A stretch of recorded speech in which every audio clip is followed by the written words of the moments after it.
He stood between an alien child and the explosion, then woke to see the entire army kneeling. Before we dive into this story, drop a quick hi in the comments and tell me where you're watching from.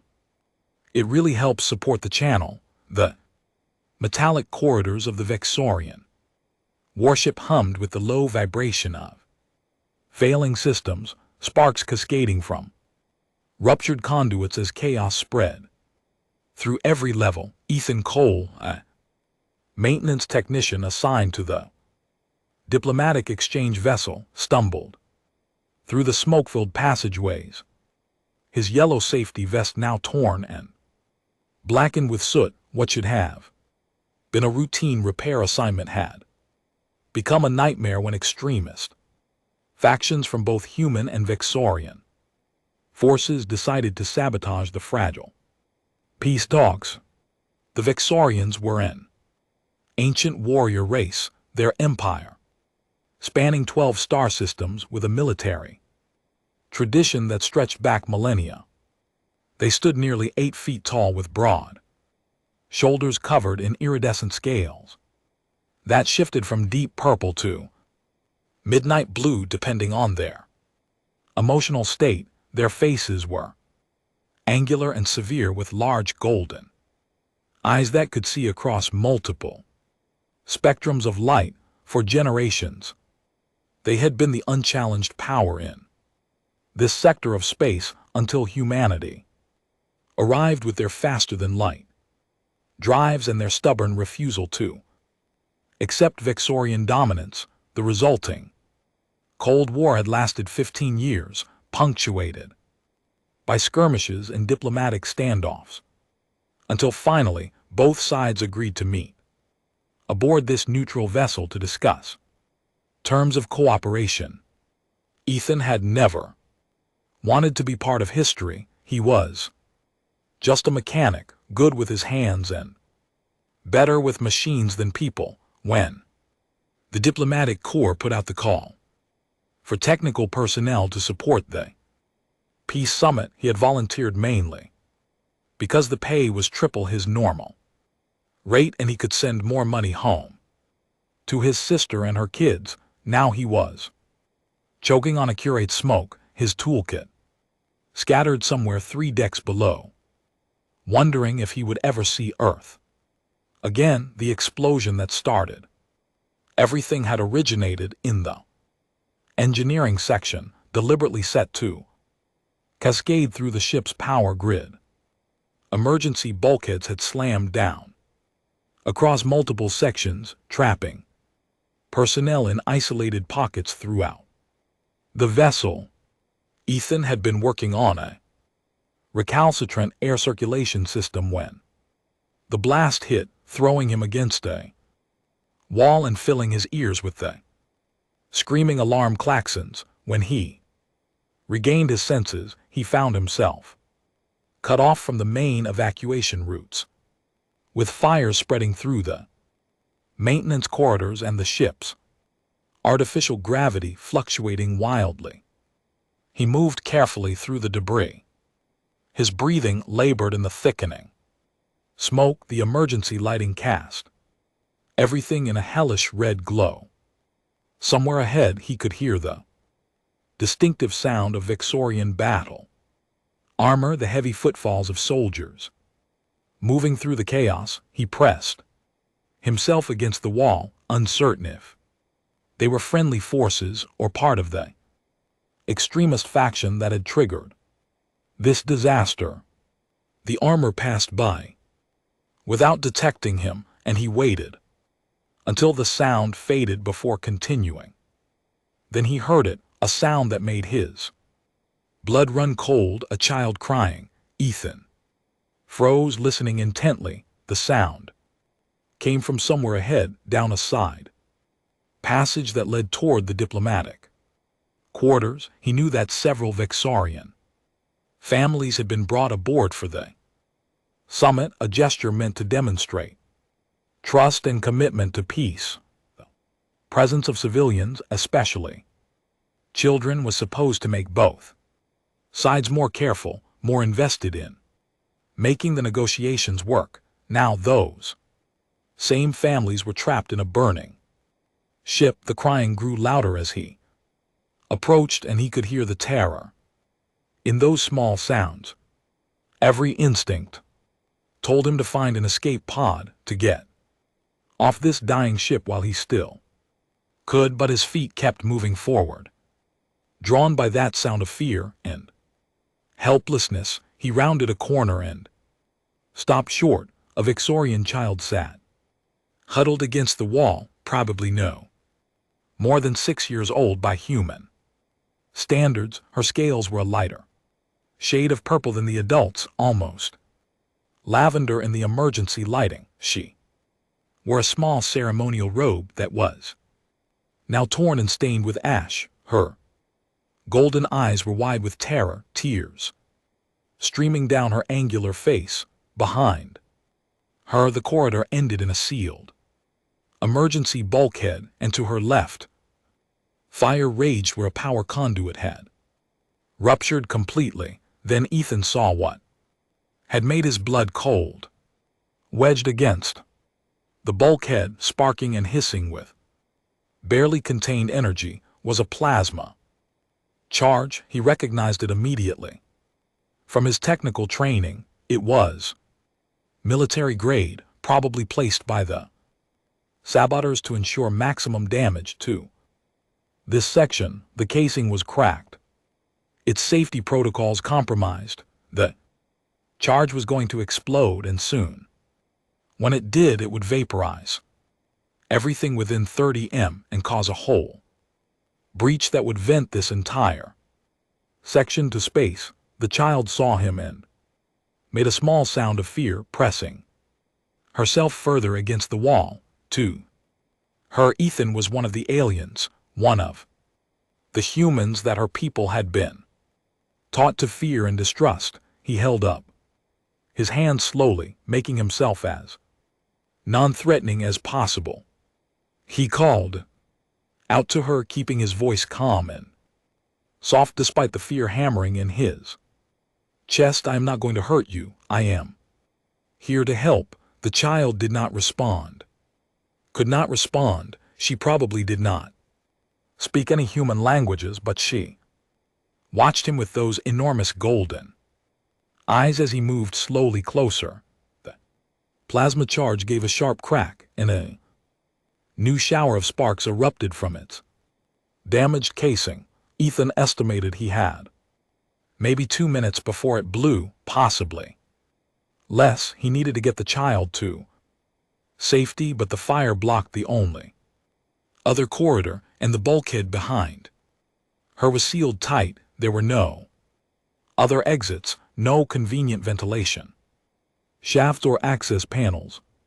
He moved to the bulkhead and tried the manual override, but the mechanism was fused, probably damaged by the explosion that had sealed it. They were trapped, and the clock was counting down. The charge crackled again, louder this time. The child whimpered and pulled her knees up to her chest. Ethan looked at her, then at the charge, then back at her. His mind raced through calculations, angles, blast radius. If the charge exploded, the force would expand outward in all directions. The bulkhead would contain some of it, reflecting the blast back into the corridor. The fire would channel it forward. The child was sitting almost directly in the path of maximum destructive force.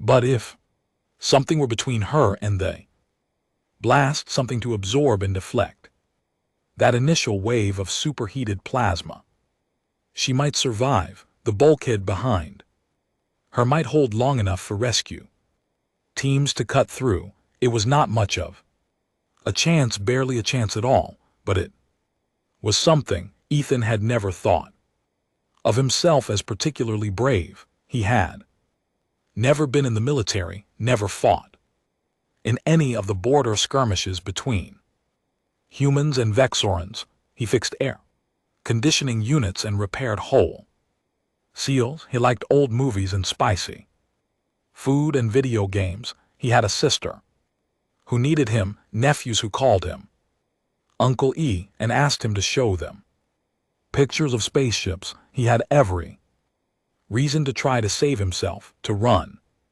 and hope the blast would not catch him. But he looked at that terrified child, alone and abandoned in this burning metal tomb, and he knew he could not leave her, could not even try. He moved quickly then, before fear or common sense could stop him. He crossed the distance to the child in 3 long strides. She shrank back, making a small sound of alarm. He turned his back to the plasma charge and dropped to his knees in front of her, spreading his arms wide. His body was not much of a shield, but it was all he had. He glanced back over his shoulder at the charge. The sparks had turned from orange to white hot blue any second. Now Ethan turned back to the child and tried to smile, though he was not sure how it looked. He wished he could say something comforting, something that would make her less afraid.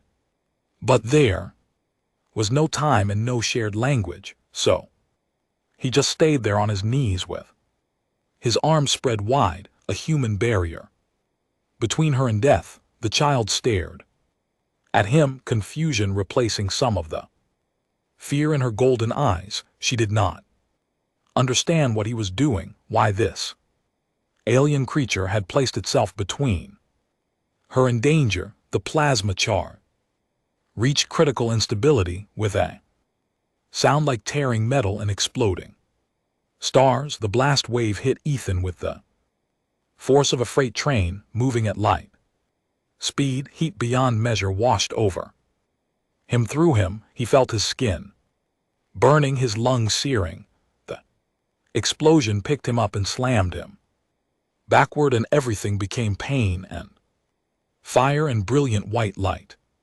Somewhere in that moment of agony, he had a strange clarity of thought. He hoped his sister would understand. He hoped the child would live. He hoped it had meant something. Then there was only darkness. When consciousness returned, it came slowly and reluctantly, dragging Ethan up from a comfortable nothingness. The first thing he became aware of was pain, a deep aching throb that seemed to permeate every cell of his body. The second was that he was breathing, which seemed improbable given his last memories. The third was sound, a low, rhythmic vibration that he eventually recognized as voices chanting in unison. Ethan tried to open his eyes and found his eyelids impossibly heavy. When he finally managed to force them open, the light made him WSC. He blinked several times, trying to focus. He was lying on his back, staring up at a curved ceiling that glowed with soft bioluminescent panels. This was not the burning corridor. This was not the dying ship.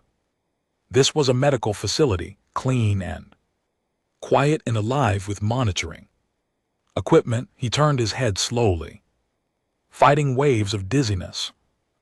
Movement caused whatever pain medication they had him on to surge through his system, and the throbbing in his body receded to a manageable level. He was in a large medical ward, and he was not alone. Along the walls he could see other beds with other patients, both human and Vexorian. Medical personnel moved quietly between them, checking monitors and adjusting treatments, but that was not what made him stare in confusion. Standing in neat ranks, filling the center of the ward, were Vexorian soldiers, dozens of them in full ceremonial armor. Their scales shone with rainbow iridescence in the soft light. They stood perfectly still, perfectly silent except for that low, rhythmic chanting he had heard, and they were all on one knee, heads bowed. Facing his bed, Ethan tried to sit up, but a gentle hand pressed him back down. A human doctor appeared in his field of vision, a woman with kind eyes and silver hair pulled back in a tight bun. She smiled down at him with relief. "Mr. Cole," she said softly, her voice filled with warmth, "welcome back. You have been unconscious for 3 days. Please do not try to move too quickly. You have extensive injuries, though you will make a full recovery." Ethan's throat was dry, his voice coming out as a rasp. "Child, the little girl, is she?" The doctor's smile grew wider. "She is alive and completely unharmed. You shielded her from the blast with your own body. She did not receive so much as a scratch. You absorbed the entire impact." The relief that flooded through Ethan was so intense it made him dizzy. He closed his eyes for a moment, letting that knowledge wash over him. She was alive. He had not died for nothing. When he opened his eyes again, the Vexorian soldiers were still there, still kneeling, still chanting. "Why are they doing that?" he asked. "The soldiers. Why are they kneeling?" The doctor glanced over at the assembled warriors, and something like awe crossed her face. "They are performing the ritual of gratitude, an ancient Vexorian ceremony, reserved for the highest acts of honor and sacrifice. They have been taking shifts doing this since you were brought aboard. When one group finishes their hour, another arrives to take their place. They have not stopped for 3 days." "That makes no sense," Ethan said. "I am nobody. I am just a mechanic. I am not even military." The doctor shook her head slowly. "Mr. Cole, do you understand what you did? In Vexorian culture, children are sacred. They are protected above all else.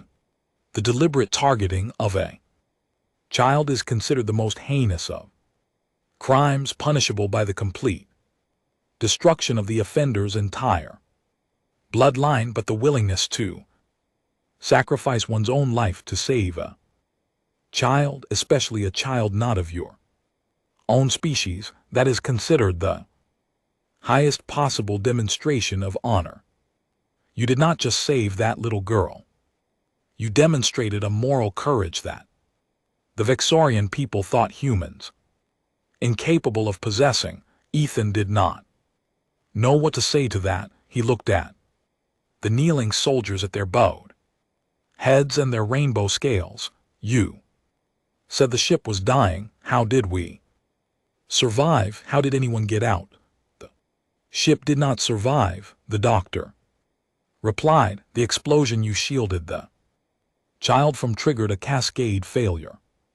The vessel broke apart approximately 7 minutes after the blast, but emergency crews managed to reach your section and cut through the bulkhead. They found you unconscious and the child crying but alive, still sheltered beneath your body." Both human and Vexorian teams worked together to evacuate everyone they could reach. The final count was 73 survivors out of 147 aboard.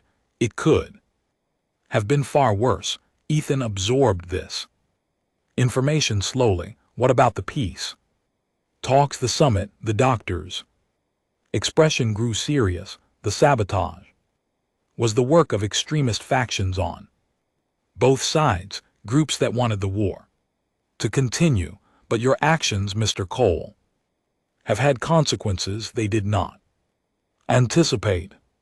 When the Vexorian people learned that a human civilian had sacrificed himself to save one of their children, it changed something fundamental. The Warhawks on their side lost all credibility. How could they claim humans were monsters when one had died saving their innocent? And on our side, when people saw the Vexorian rescue teams working side by side with human crews, risking their own lives to save everyone aboard, it became much harder to maintain the hatred. She paused and a small smile played at her lips. The peace talks did not just resume, Mr. Cole. They succeeded 3 days ago while you were unconscious. Both governments signed a comprehensive peace treaty. The war is over.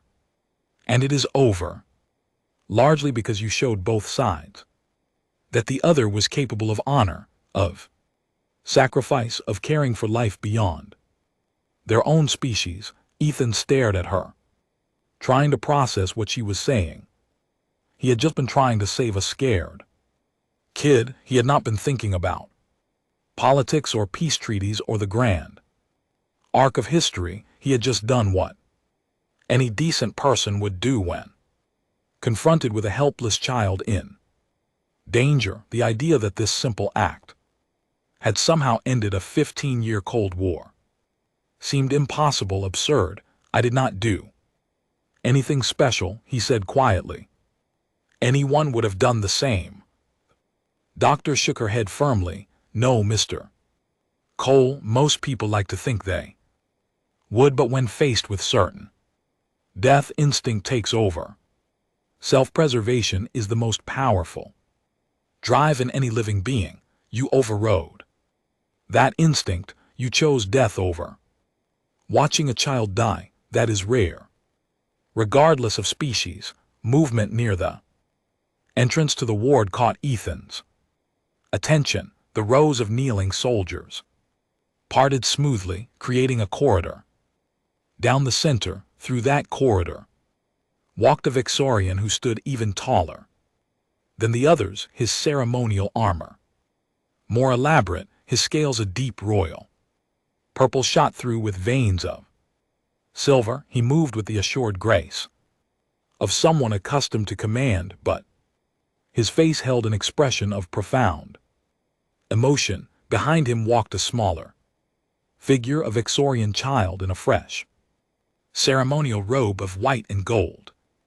She held the tall Vexorian's hand tightly, but her golden eyes were fixed on Ethan with an intensity that made his breath catch. It was her, the girl from the corridor. She was alive and whole and looking at him like he hung the stars. The tall Vexorian approached Ethan's bed, and then with slow deliberation lowered himself to one knee. The entire ward seemed to hold its breath when he spoke. His voice was deep and resonant, but Ethan could hear the emotion threading through it. Ethan Cole, he said, and Ethan noticed his English was flawless though heavily accented. I am Carvex, Supreme Commander of the Vexorian Military Fleet and Council, member of the High Command. I am also the father of this child, this precious spark of life that you saved at the cost of your own. The child, his daughter, stepped forward and dropped to her knees beside her father. She spoke in her own language, a flowing melodic sound that reminded Ethan of water over stones. Her father translated quietly. She says she was so frightened, alone in the dark, with the fire and the danger all around.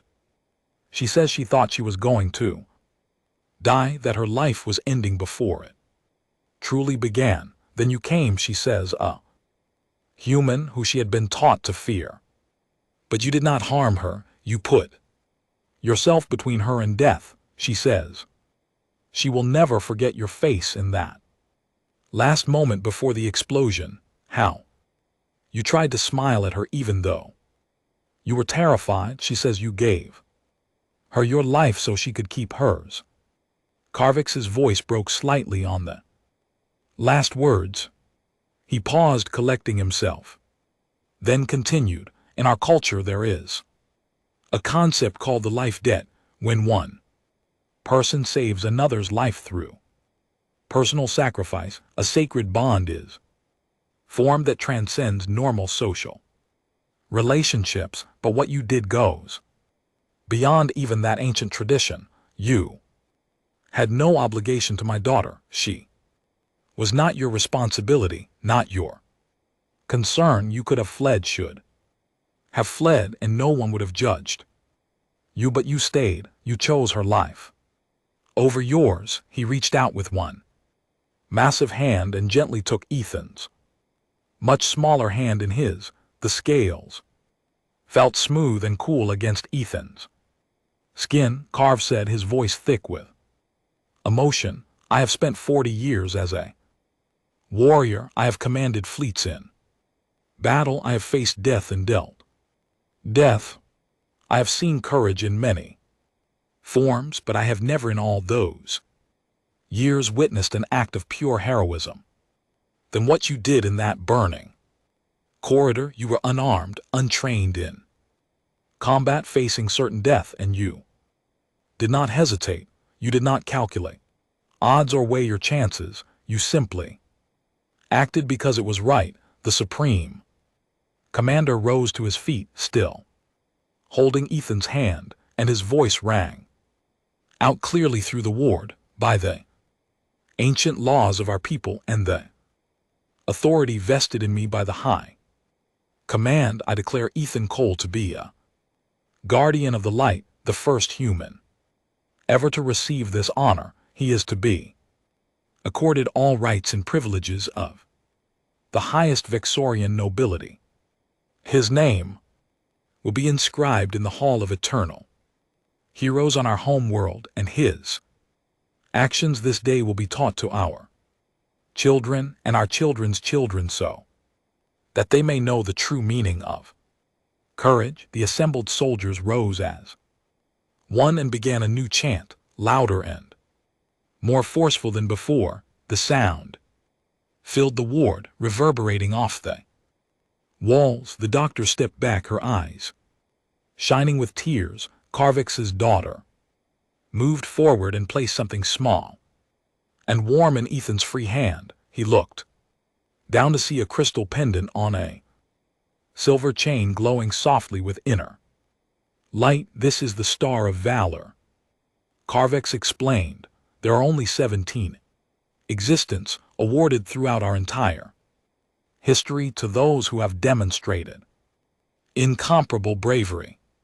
My daughter wishes you to have hers. It was given to her at birth, marking her as royalty. She insists that you have earned it far more than she, and I cannot disagree. Ethan looked at the crystal, then at the child's earnest face, then at the father's expression of profound gratitude. He wanted to protest, to say again that he was nobody special, just a mechanic who had done what anyone would do, but the words stuck in his throat.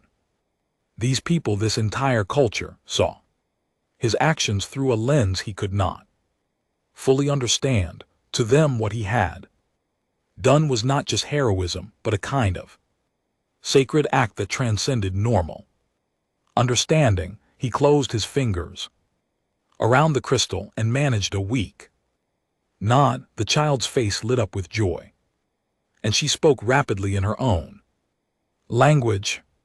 Carve smiled the first time Ethan had seen a Vexorian smile, and it softened the severe lines of his face.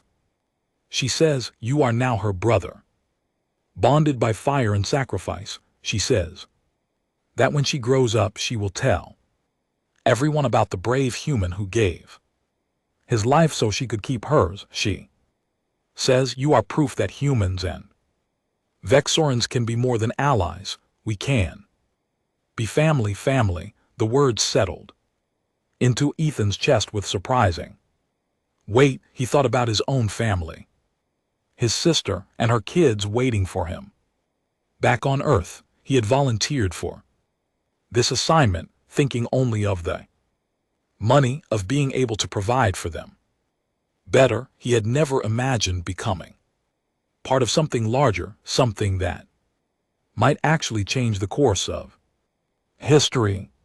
The doctor moved forward again, gently indicating that Carvex and his daughter needed to let their patient rest. The Supreme Commander nodded, understanding, and carefully released Ethan's hand, but before leaving he leaned close and spoke quietly, just for Ethan, to hear, you should know, he said, that what you did has caused significant changes in our military and our government. The extremist factions that engineered the sabotage have been completely disbanded. More than that, the hardline leaders who preached eternal war with humanity have been forced to resign. How could they maintain their positions when a human proved capable of greater honor than any of them? You did more with one selfless act than 1,000 diplomats could have accomplished in 100 years of negotiations. He straightened and placed his hand over his chest in what Ethan recognized as a Victorian salute. Rest and heal, Ethan Cole. When you are well, you will find that the galaxy is a very different place than it was before you walked into that burning corridor. Carvix and his daughter departed, the assembled soldiers falling into formation behind them. As they filed out of the medical ward, each soldier paused at Ethan's bedside and performed that same hand-over chest salute. It took nearly 20 minutes for them all to pass a seemingly endless river of warriors, paying homage to a simple mechanic from Earth. When the last soldier finally left and quiet descended on the ward, again Ethan felt exhaustion pulling at him. The doctor checked his monitors and adjusted something on his foreline. Sleep now, she said gently. You have extensive healing ahead of you. Second and third degree burns over 30% of your body. 3 cracked ribs, a fractured collarbone, and a severe concussion. You are lucky to be alive, though I suspect you do not feel particularly lucky at the moment. Actually, Ethan said quietly, I do. I feel incredibly lucky. I got to save someone. That little girl gets to grow up because I was in the right place at the right time. That is worth any amount of pain. The doctor smiled and patted his shoulder gently. Get some rest, hero. The galaxy is going to want to meet you when you wake up.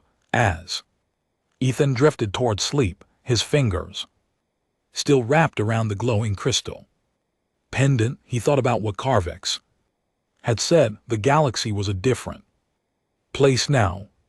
Peace where there had been Cold War, understanding where there had been suspicion, and all because he had done the only thing his conscience would allow when faced with a scared child and approaching death. His last thought before sleep claimed him was wondering if his sister had heard what happened yet, and what she would say when he told her he had accidentally become a hero. The next time Ethan woke, it was to find his room filled with flowers, not Earth flowers, but the Victorian equivalent, crystalline structures that chimed softly when air moved past them, creating a gentle musical sound.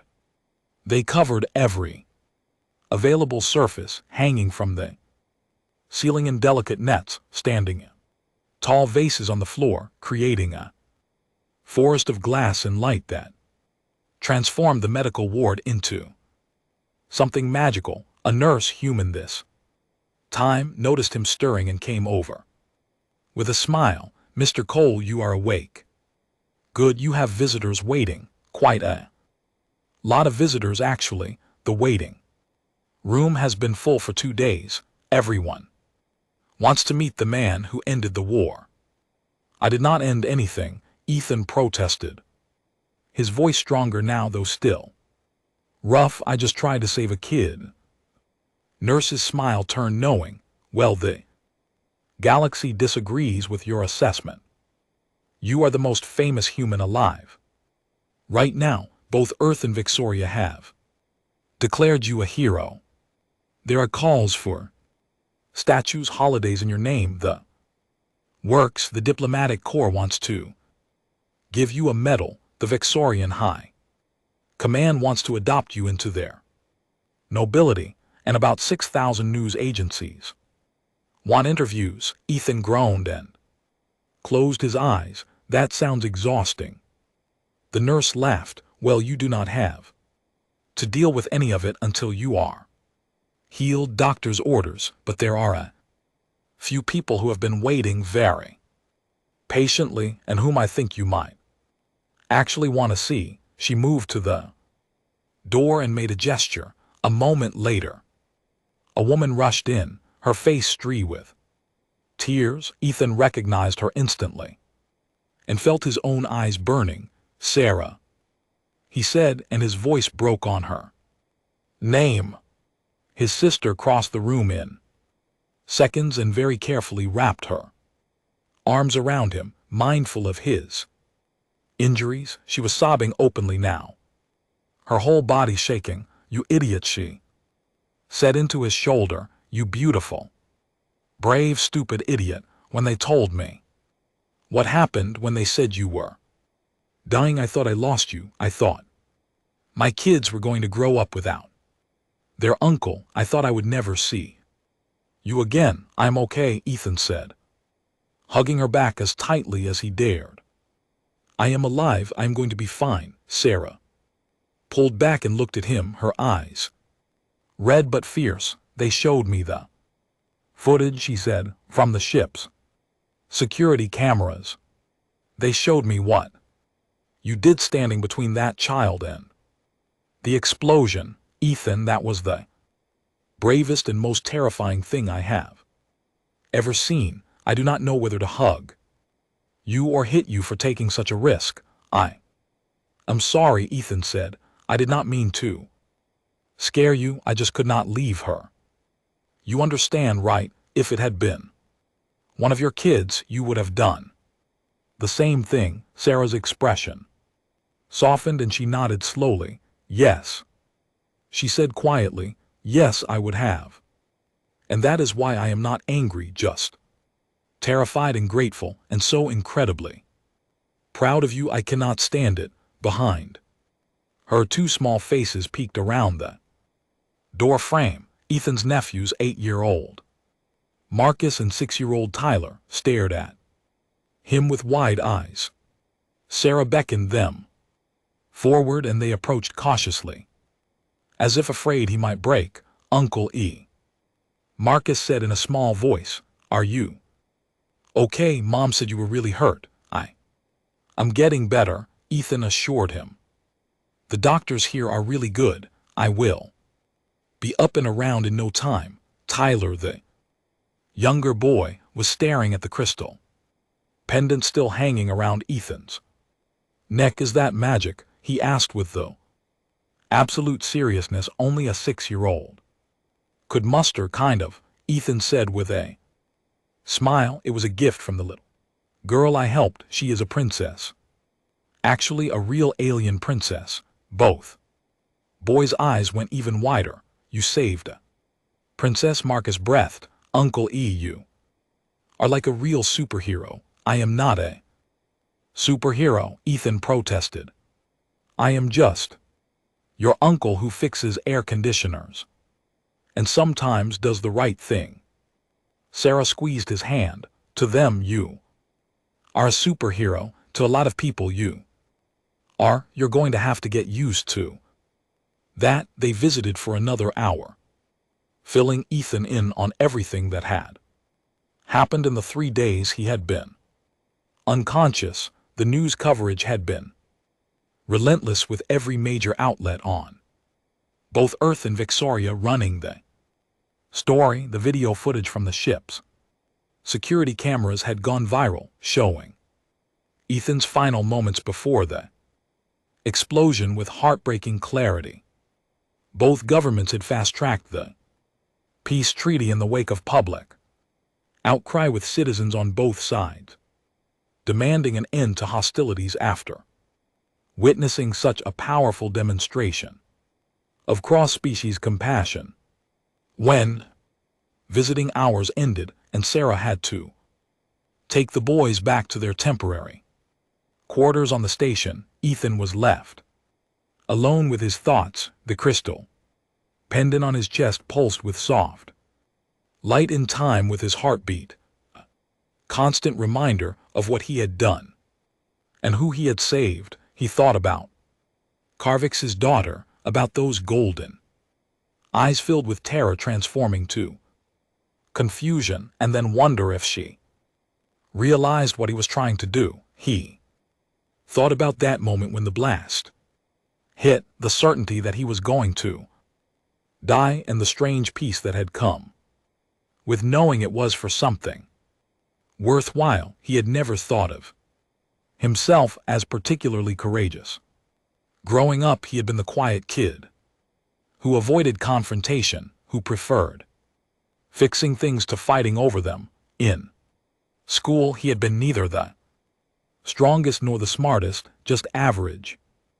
In most ways, his teachers had described him as dependable, steady, the kind of person you could count on, but who would never set the world on fire. He had been fine with that assessment. He had never wanted to be special or remarkable. He just wanted to live a decent life, help people when he could, and maybe leave the world a little better than he found it. Now somehow he had become a symbol, a bridge between two species that had been on the brink of war, the man who proved that humans could act with honor, even in the face of death. It was overwhelming and more than a little terrifying.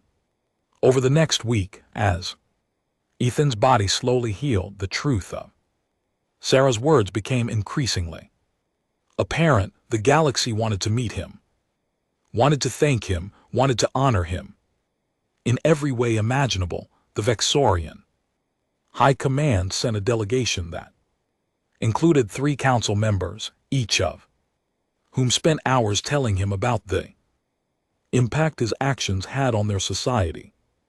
The hardline military faction that had dominated Vexorian politics for decades had collapsed almost overnight. Young Vexorians were enrolling in cultural exchange programs with Earth in record numbers, eager to learn about the species that could produce someone like Ethan Cole. The human government was equally enthusiastic, though Ethan found their attention somewhat more uncomfortable. Politicians who had built careers on hawkish Antivorian rhetoric suddenly wanted photos with him, wanted to claim they had always supported peace, wanted to associate themselves with his heroism. The Secretary General of the United Earth Council called him personally to offer congratulations and to extend an invitation to address the full assembly once he recovered. News agencies offered staggering sums for exclusive interviews. Book publishers wanted to buy his life story. Entertainment companies wanted to make movies about him. Through it all, Ethan remained stubbornly himself. He gave a few interviews, mostly to outlets he trusted to get the story right, but he refused the massive payment offers. He agreed to accept the official honors from both governments, but insisted the ceremonies be small and dignified rather than the massive spectacles the planners initially envisioned when offered a position as a special ambassador between Earth and Vexoria, complete with a salary that would have made him wealthy beyond his dreams. He turned it down. I'm a mechanic, he told the disappointed diplomatic corps representative. That is what I am good at. That is what I love doing. I do not want to be a professional hero or a walking symbol. I want to fix things and help people and live my life. But the galaxy was not quite ready to let him return to anonymity. 3 weeks after the explosion, when Ethan was finally cleared for limited activity, Carvex returned with his daughter in an invitation. The Vexorian home world wishes to honor you, the Supreme Commander explained. There will be ceremony inducting you into the Hall of Eternal Heroes. Your name will be carved in the living stone of our most sacred place alongside the greatest warriors and leaders in our history. My daughter insists on being the one to escort you.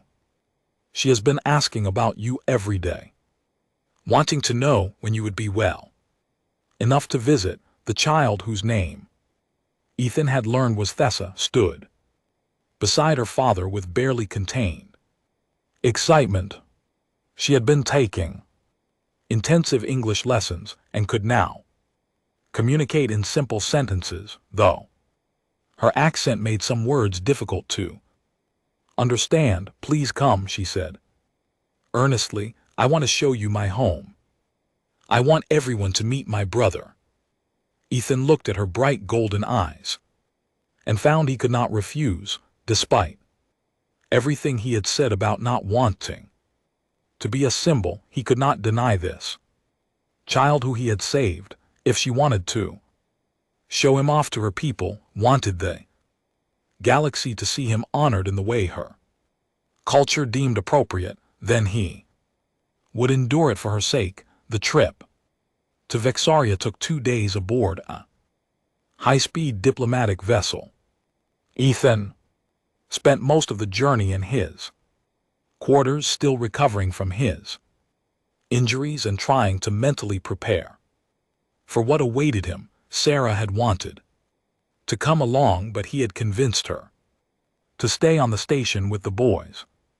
This was something he needed to face alone. Fesha visited him frequently during the journey, bringing him strange Vexorian foods to try and chattering away in her improving English about what he would see when they arrived. She had apparently appointed herself as his guide and protector, a role reversal that Ethan found both touching and amusing. She told him about her school, her friends, her favorite activities.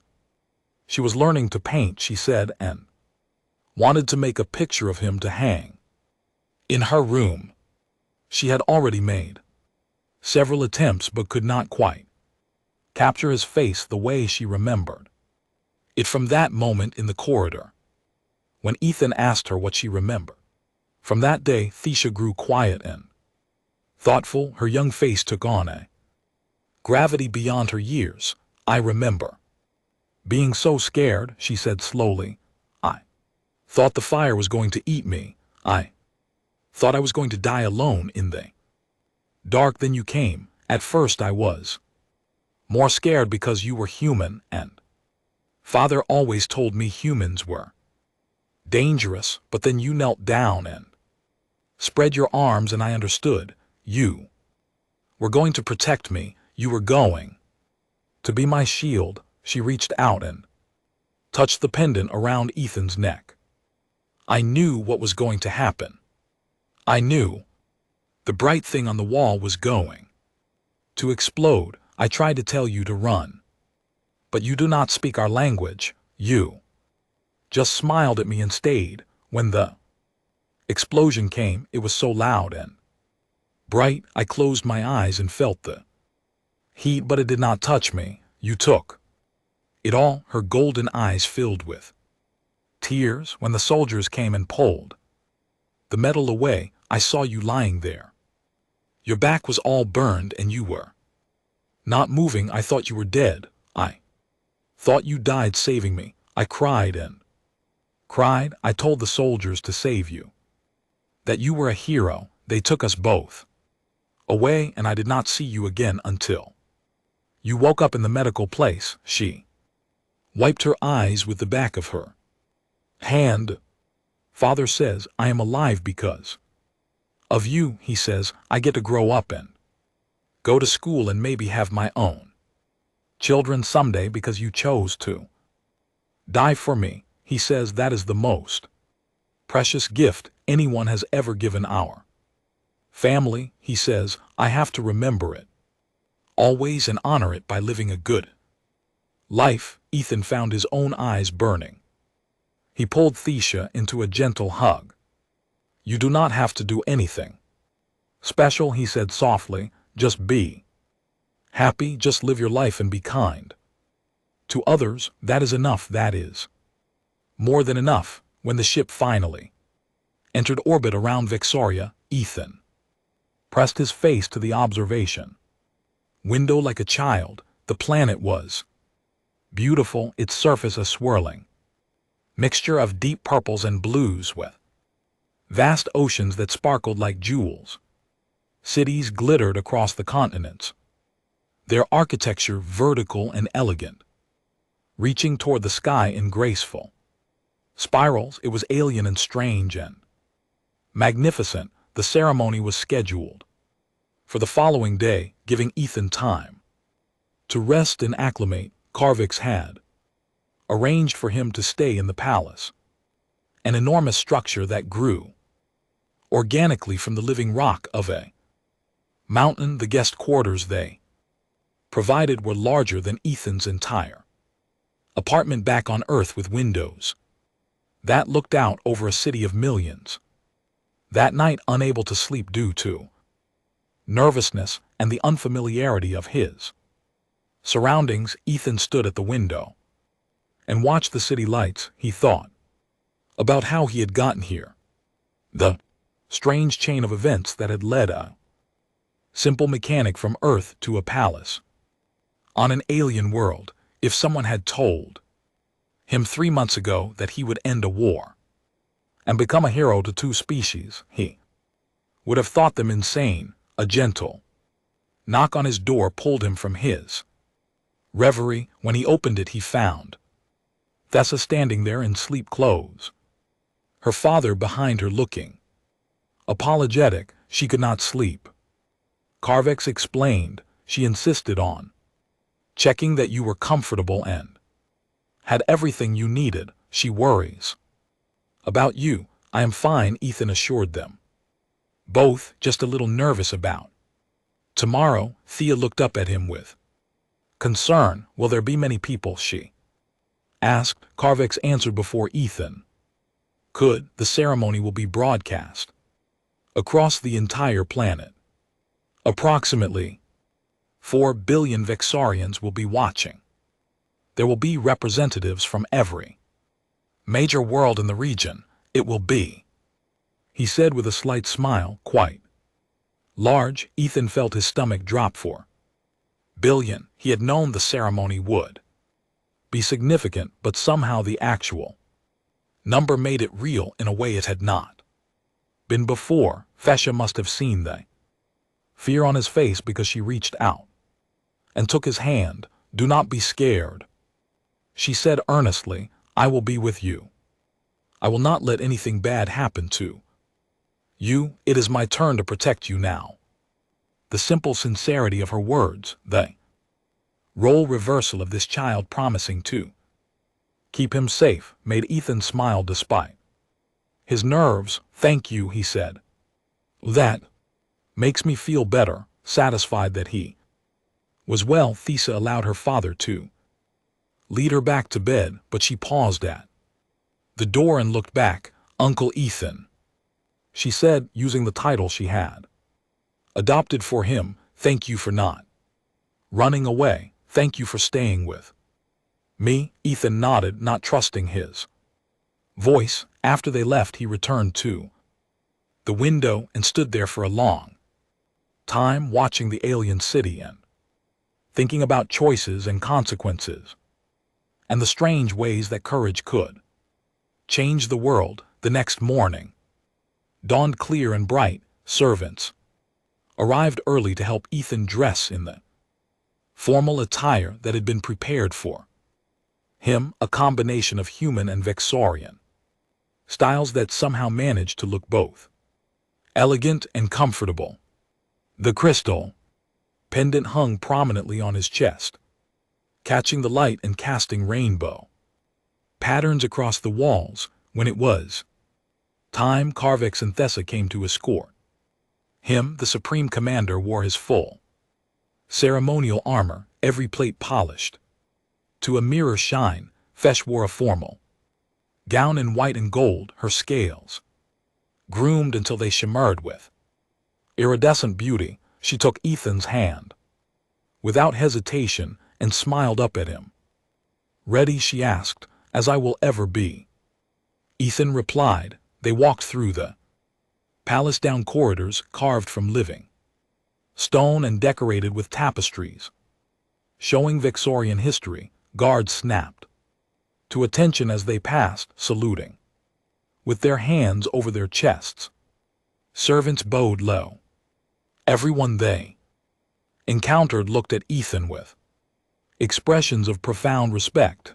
The Hall of Eternal Heroes was located in the heart of the palace, a massive chamber with a vatted ceiling that stretched hundreds of feet above.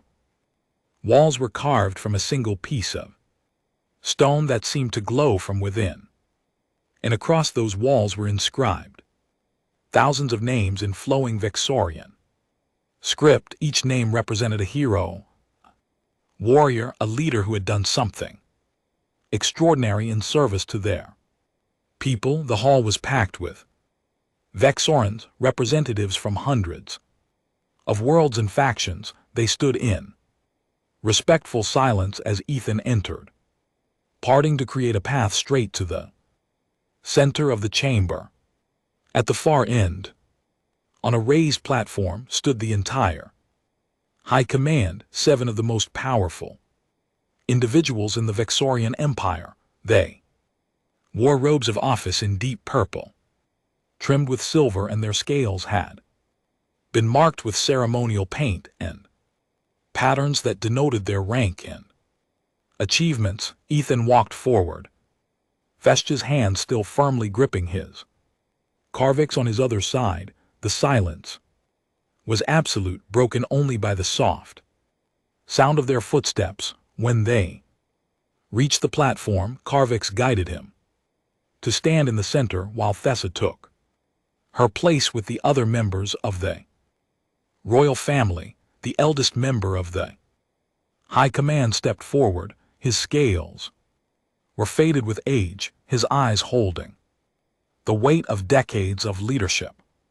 When he spoke, his voice carried clearly through the vast chamber, amplified by the acoustics of the carved stone. "We gather today to honor one who is not of our people, who owes us no loyalty, who had no obligation to our children or our future. We gather to honor Ethan Cole, human who demonstrated courage beyond measure and compassion beyond calculation. In the darkest moment when death approached and escape was possible, he chose sacrifice. He chose to shield our child with his own body.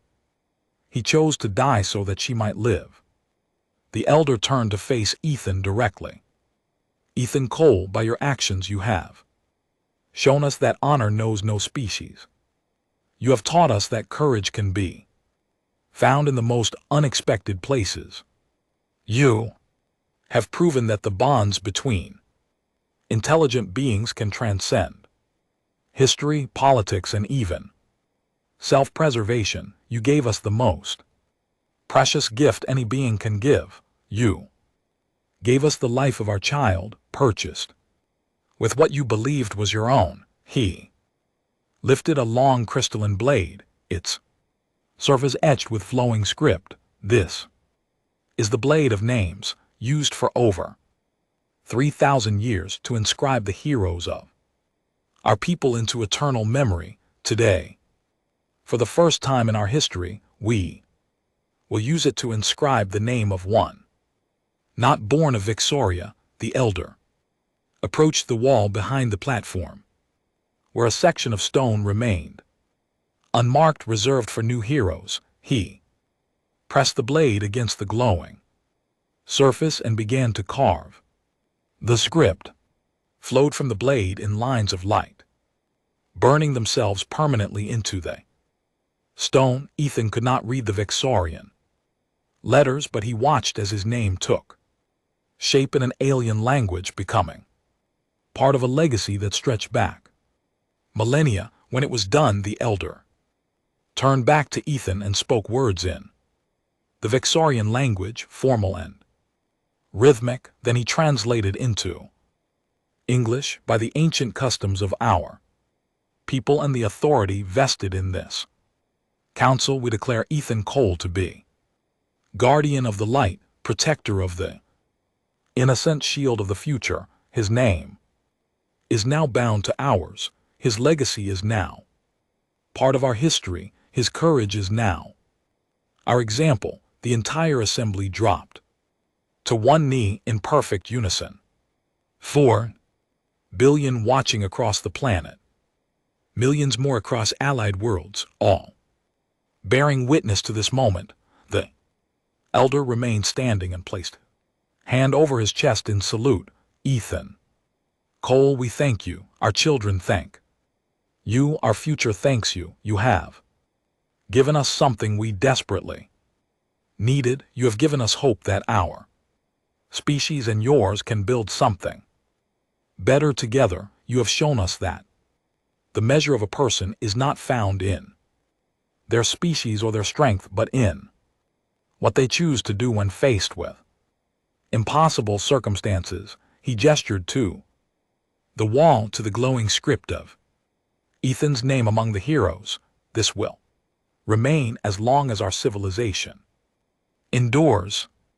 Thousands of years from now, when the stars themselves have shifted in their courses, your name will still be here. Children will learn your story. They will learn that a human mechanic, armed with nothing but his own body and his courage, saved a Vexorian child, and in doing so saved us all from a war that would have destroyed both our peoples. The elder extended his hand, and Ethan took it, sealing the moment. Then they assembled thousands rose as one and began to chant a thunderous sound that rolled through the hall like the crashing of waves. It was the same chant the soldiers had performed in the medical ward, but multiplied a thousandfold. The sound shook the very foundations of the building, and Ethan felt it resonating in his chest, in his bones, in the crystal pendant that pulsed with light against his heart. When the chant finally faded, the formal ceremony concluded, and the gathering dissolved into something more personal. Vexorians approached in a steady stream, each wanting to meet him, to thank him, to touch his hand, or simply stand near him. Many had tears in their golden eyes. Some brought their own children, lifting them up to see the human hero. Parents told Ethan that they would tell their offspring about him, that his story would be passed down through their families as a lesson in true courage. They stayed close throughout it all, proudly introducing her uncle to anyone who approached.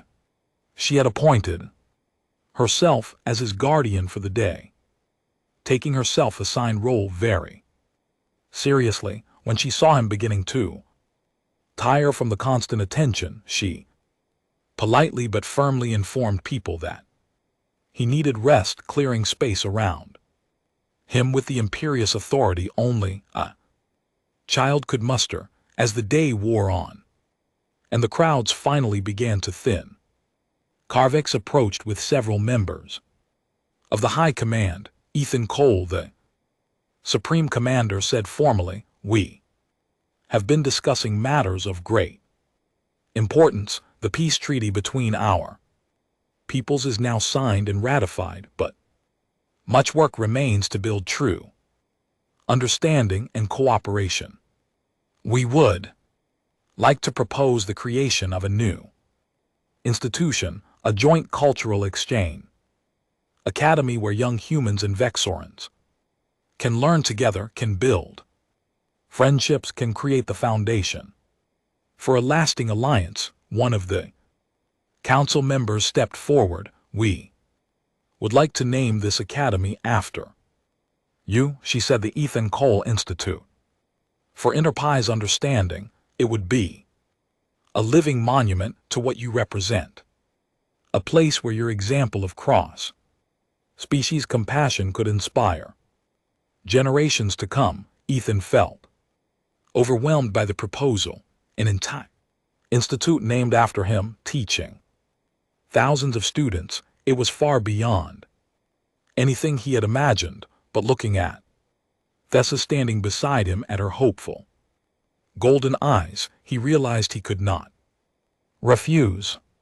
If his name could help bring the two species together, if it could prevent future conflicts and save future lives, then he had to accept regardless of his personal discomfort with the attention. I would be honored, he said, quietly, but only if you promise to focus on the lesson and not the person.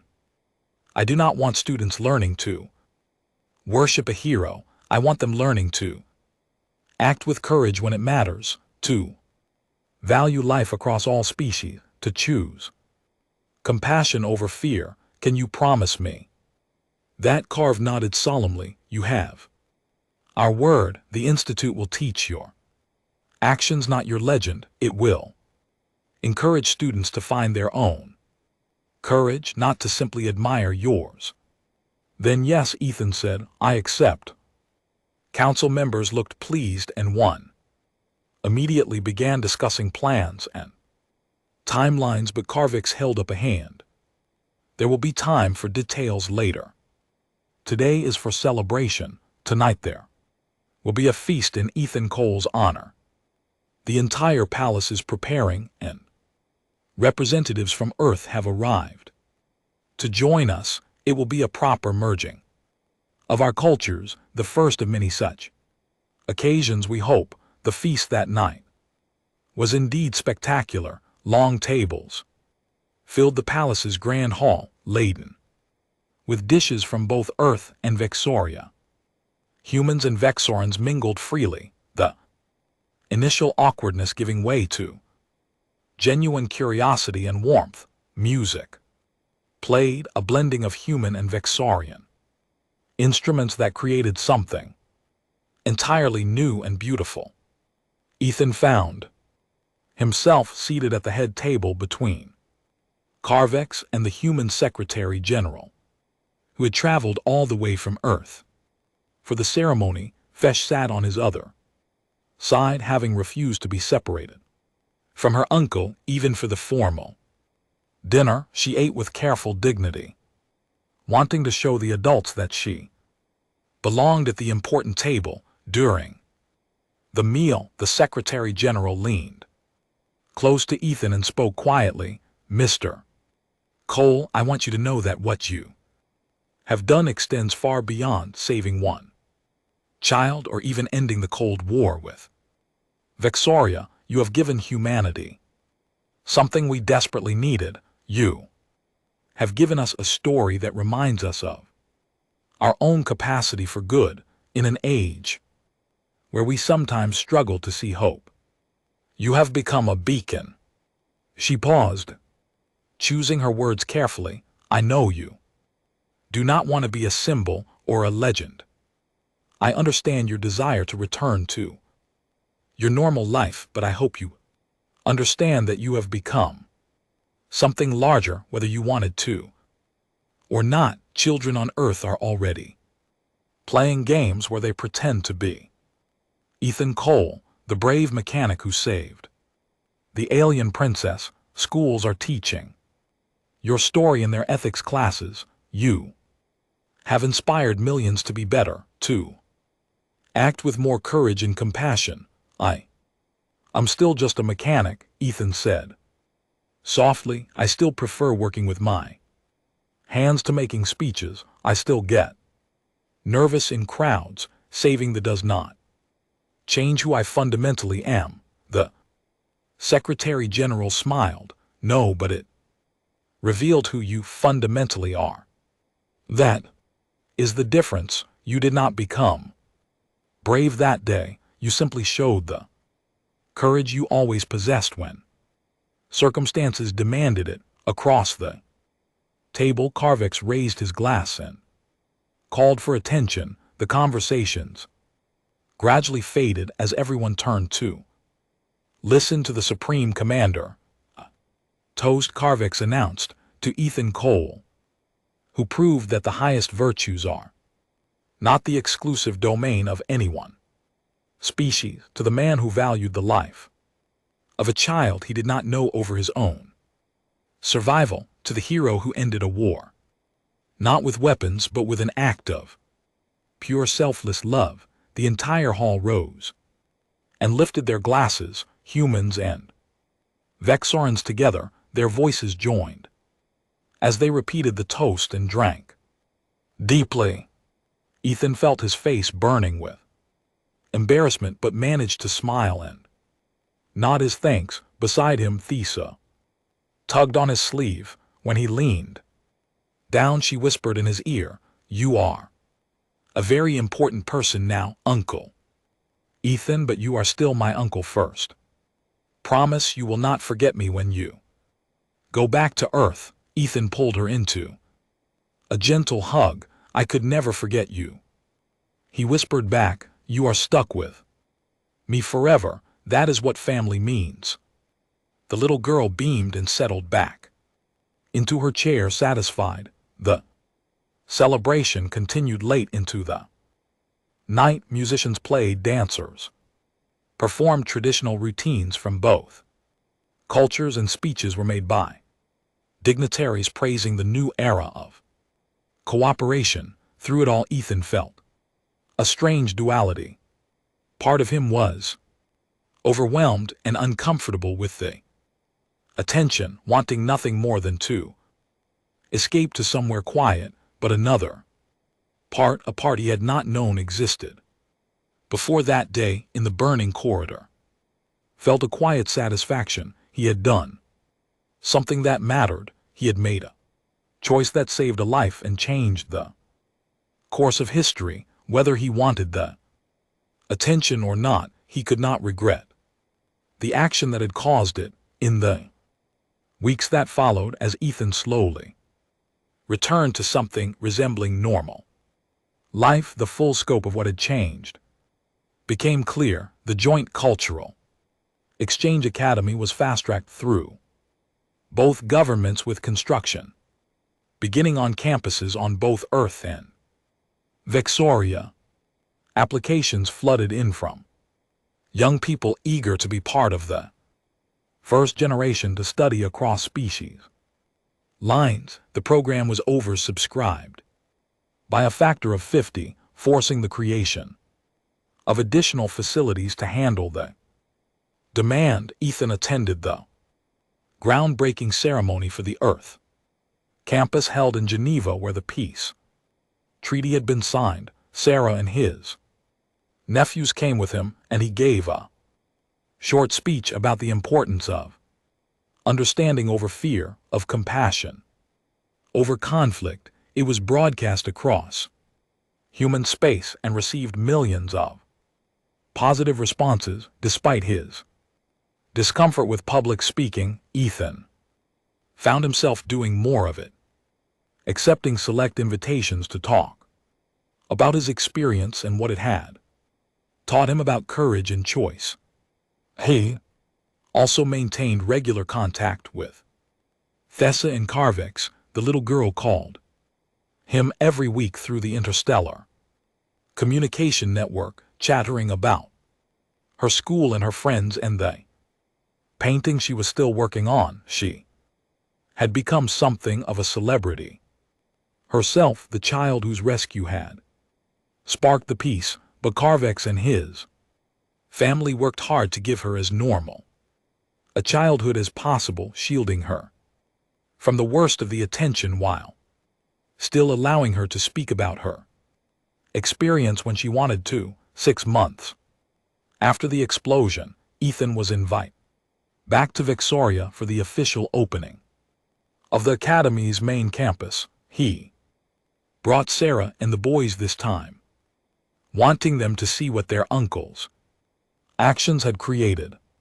They toured the facilities together, walking through classrooms where human and Vexorian students would soon learn side by side, through laboratories equipped with the best technology from both species, through dormitories designed to accommodate the different needs of multiple species while fostering interaction and friendship. In the center of the campus stood a statue. It depicted a human figure kneeling with arms spread wide, and behind those protective arms, a small Victorian child.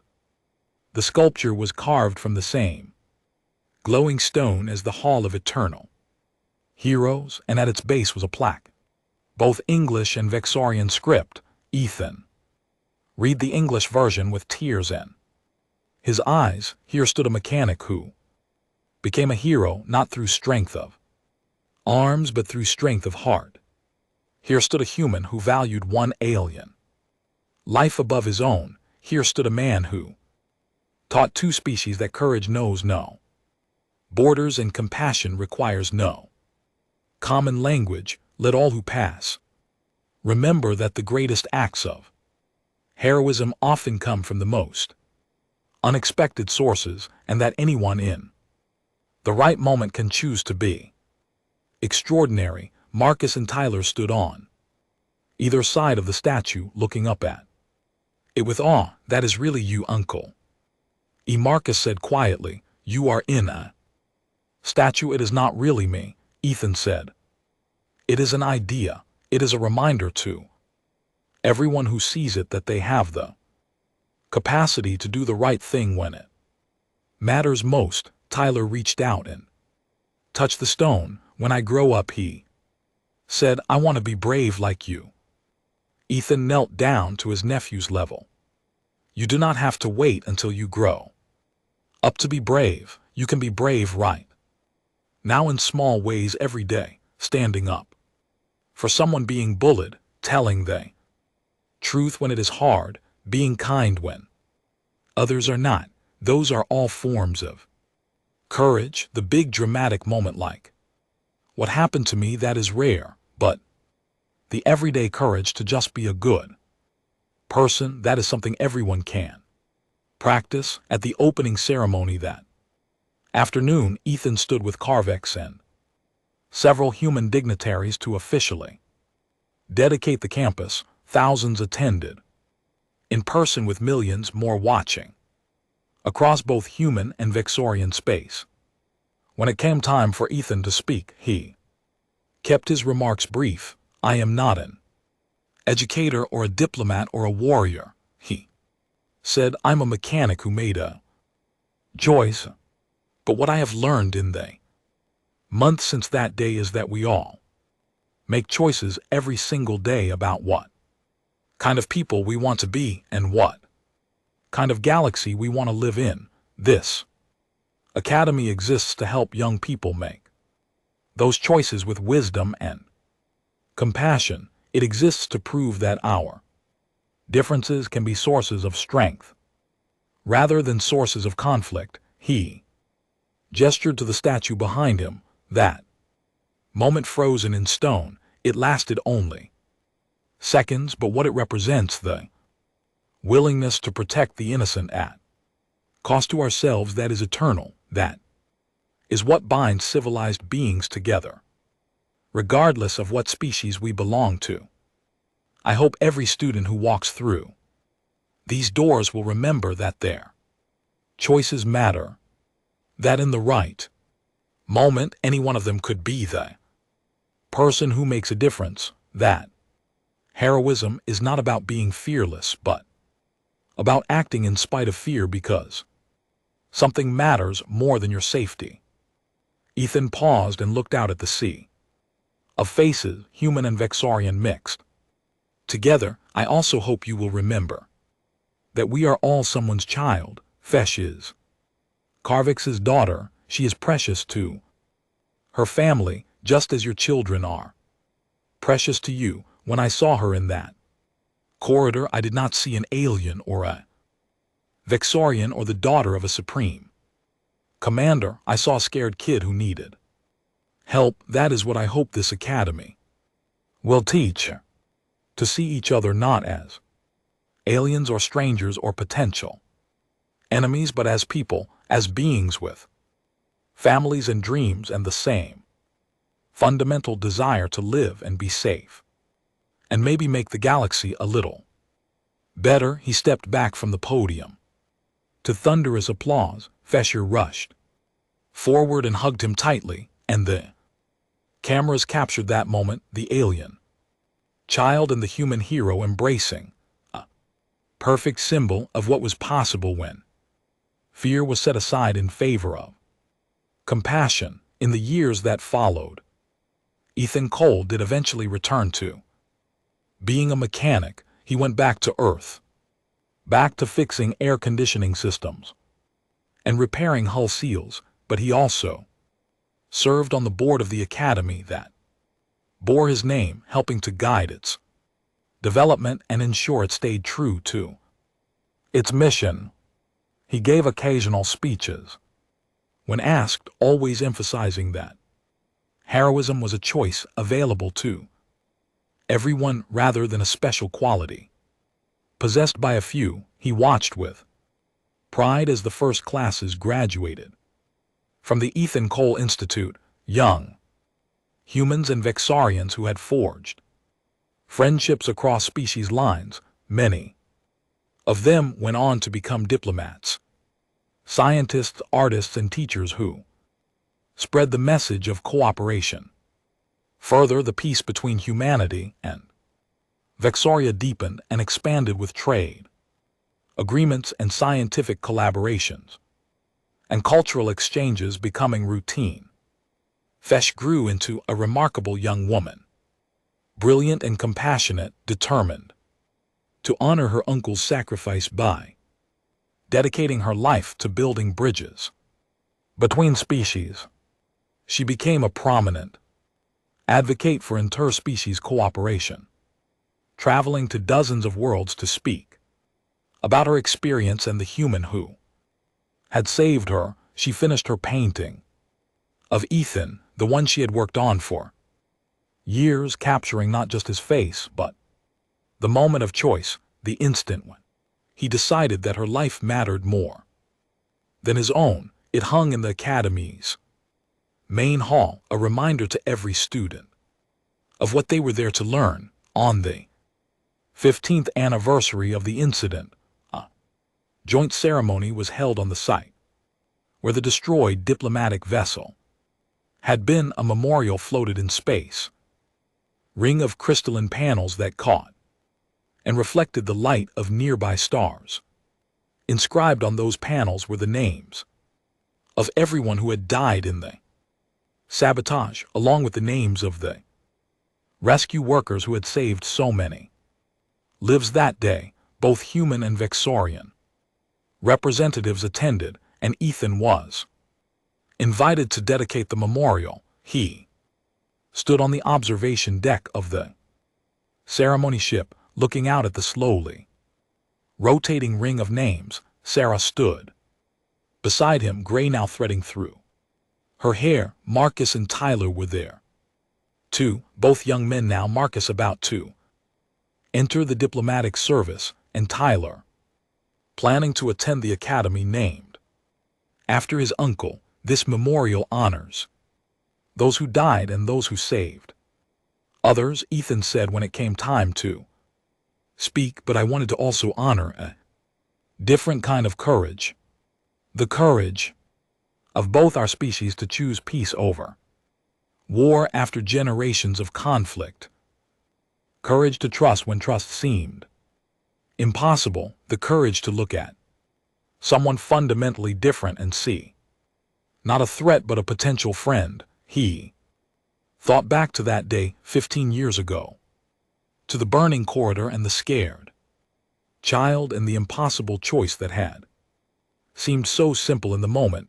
My act in saving Thea has been called heroic, he continued, but the real heroism is what came after. The people on both sides who chose to believe that peace was possible, the young people who enrolled in the academy despite the fears of their elders, the families who opened their homes to exchange students from another species, the billions of individuals who made the daily choice to reject hatred and embrace cooperation. That is the real story, not one man's Moment of sacrifice, but an entire civilization sustained commitment to being better, as the memorial was officially dedicated and the names lit up with soft internal light. Ethan felt a hand slip into his. He looked down to see Thessa, now a woman but still unmistakably the child he had saved. She smiled up at him with those golden eyes. "Thank you," she said softly, "not just for saving me that day, though I will be grateful for that until the stars burn out, but thank you for showing us all what was possible. Thank you for believing we were worth saving." Ethan squeezed her hand gently. "You were always worth saving. All of you, every single Vexorian and human, you were always worth the effort of trying to build something better. I just happened to be in the right place at the right time to make that obvious." They stood together, human and Vexorian, uncle and niece, bound not by blood but by choice and sacrifice, and watched the memorial spin slowly in the starlight. Around them, representatives from a dozen species gathered to honor the dead and celebrate the peace that had grown from tragedy. Later that night, as Ethan prepared to return to Earth, Carvex sought him out for a private conversation. The Supreme Commander was older now, his scales fading slightly with age, but his eyes were as sharp and intelligent as ever. "Ethan Cole," he said, "I wanted to speak with you before you departed.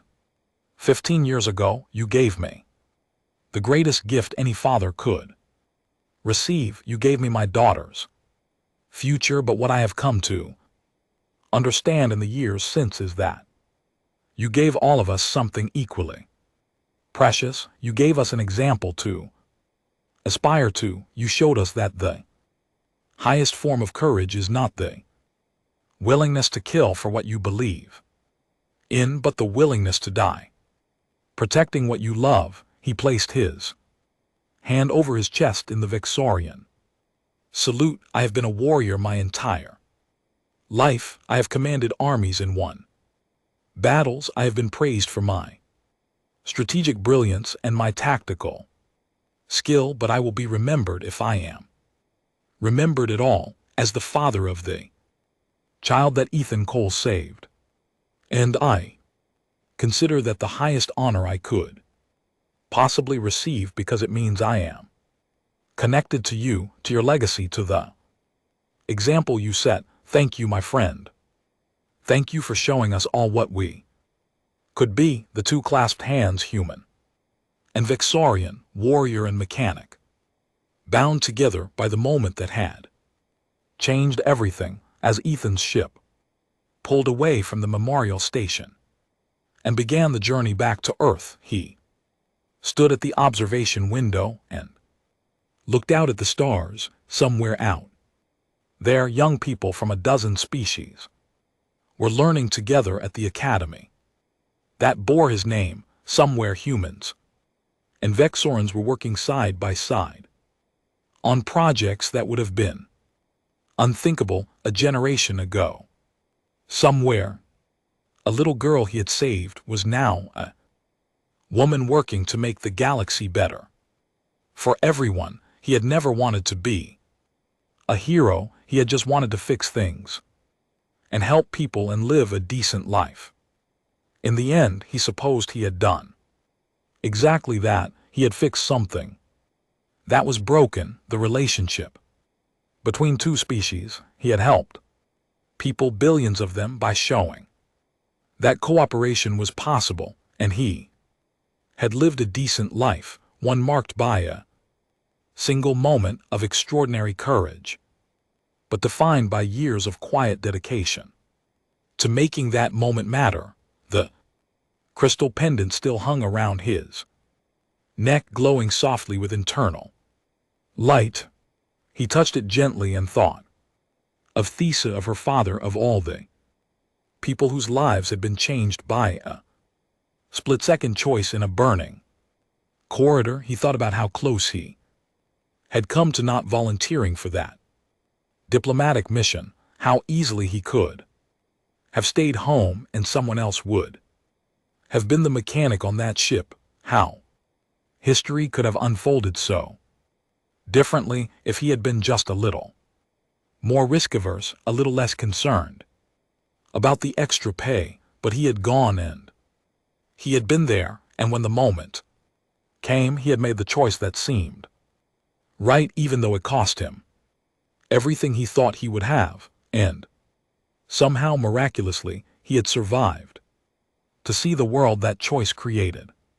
A world where former enemies worked together, where children learned to see past the differences of species, where courage and compassion were valued above strength and dominance. It was Ethan reflected as Earth grew larger in the observation window, a pretty good outcome for a mechanic who just wanted to help people, not perfect, not utopian, but better, significantly better, and perhaps that was all anyone could really hope for, not to fix everything, not to solve every problem, but to make things a little better than they found them. The ship entered Earth's atmosphere, and Ethan prepared to go home to his sister and his nephews, to his small apartment and his workshop full of tools, to the comfortable routine of a life spent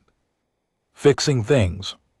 But he carried with him the knowledge that he had already fixed the most important thing of all. He had helped heal the rift between species, had proven that the best of humanity and the best of the Vexorans could meet in the middle and create something beautiful. And it had all started with a terrified child, a burning corridor, and a simple choice to stand between her and the explosion, to choose her life over his own, to demonstrate in the most visceral way possible that some things were worth dying for, and that sometimes, if you were very lucky, those things were worth living for too. Ethan Cole returned to Earth a hero, but he lived as a mechanic, and in that balance between recognition and normally between legacy and daily life, he found contentment. He had done what he could when it mattered most. He had made the right choice at the crucial moment, and in the end was that not all anyone could do, make the right choices when they presented themselves, and hope that those choices rippled outward to create something better. The ship landed gently at the spaceport, and Ethan gathered his belongings. As he walked down the ramp into the bright sunlight of Earth, he saw Sarah and the boys waiting for him, along with a small crowd of reporters and well-wishers. He sighed but smiled. This was his life now, the unexpected consequence of doing what was right. He could handle it. He had faced far worse in that burning corridor 15 years ago. And as he embraced his sister and ruffled his nephew's hair and faced the cameras with patient dignity, he knew that he would do it all again without hesitation, would stand between that child and that explosion 1,000 times over, because that was what it meant to be human at their best, to choose compassion over self-preservation, to value life beyond the boundaries of species or culture or personal connection. Ethan Cole had become a bridge between worlds without intending to. He had ended a war without firing a shot. He had proven that heroism could be found in the most unexpected places and the most unlikely people, and all it had taken was one moment of pure, selfless courage, one choice to stand rather than run, one decision that a scared child's life mattered more than his own. It was enough. It was more than enough. It was everything, and that was the end of the story. If you listened all the way to here, don't forget to leave feedback about what you thought of the story in The comments, whether positive or negative, your feedback helps us improve. Also, leave your like and subscribe to the channel for more stories like this one, and I'll leave here on the screen another video that I'm sure you'll like. Big hug and see you in the next.